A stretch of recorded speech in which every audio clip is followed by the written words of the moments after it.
सभी खबरों से जुड़ी किसी भी छोटी या बड़ी अपडेट को पाने के लिए सब्सक्राइब करें हमारे चैनल खबरी चौखट को और किसी भी नोटिफिकेशन को पाने के लिए बेल आइकन को दबाना न भूलें, क्योंकि हम रखते हैं चप्पे चप्पे पर नजर। रानी पद्मावती चित्तौड़ की रानी थी। रानी पद्मावती के साहस और बलिदान की गौरव गाथा इतिहास में अमर है। सिंघल द्वीप के राजा गंधर्व सेन और रानी चंपावती की बेटी पद्मावती की शादी चित्तौड़ के राजा महारावल रतन सिंह के साथ हुई थी। रानी पद्मावती बहुत खूबसूरत थी और उनकी खूबसूरती पर एक दिन दिल्ली के सुल्तान अलाउद्दीन खिलजी की बुरी नजर पड़ गई। रानी पद्मावती को पाने की ललक में खिलजी ने चित्तौड़ पर आक्रमण की ठानी। खिलजी ने एक चाल चली और रतन सिंह को पत्र लिखकर कहा कि रानी पद्मावती को वो अपनी बहन समान मानता है और एक बार उनके दर्शन करना चाहता है। इस पर रतन सिंह ने सहमति जताई और रानी पद्मावती कांच में अपना चेहरा दिखाने को राजी हो गई। रानी पद्मावती की सुंदरता देखकर खिलजी पागल सा हो गया और उसने राजा रतन सिंह को बंदी बना लिया। इसके बाद युद्ध हुआ, जिसमें रानी ने अपने आबरू बचाने के लिए जौहर यानी कि अग्निकुंड में कूदकर जान देना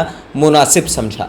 रानी पद्मिनी का महल राजस्थान के चित्तौड़गढ़ में स्थित है। ये एक छोटा सा महल है जो पानी के बीचों बीच बना हुआ है। इस महल को जनाना महल भी कहते हैं। इसके बगल में एक बड़ा महल है जिसे मर्दाना महल कहा जाता था। मर्दाना महल के एक कमरे में विशाल दर्पण इस तरह से लगा है कि यहाँ से झील के मध्य बने जनाना महल की सीढ़ियों पर खड़े किसी भी व्यक्ति का स्पष्ट प्रतिबिंब दर्पण में नजर आता है। कहा जाता है कि अलाउद्दीन खिलजी ने यहीं खड़े होकर रानी पद्मावती का प्रतिबिंब देखा था। मर्दाना महल के अंदर एक कमरे के अंदर आज भी शीशे लगे हैं जिसमें जनाना महल में खड़े व्यक्ति की छवि दिखाई देती है। दूर दूर से पर्यटक इस दर्पण को देखने आते हैं। बड़ी बात यह है कि रानी पद्मावती की गाथा हर कोई जानता है। महारावल रतन सिंह के शौर्य और साहस की गाथा हर कोई जानता है। अलाउद्दीन खिलजी की क्रूरता हर कोई जानता है। लेकिन इस शीश महल के बारे में जो बहुत कम लोग जानते हैं वो हमने आपको इस खास रिपोर्ट में बताया है। खबरी चौखट की रिपोर्ट।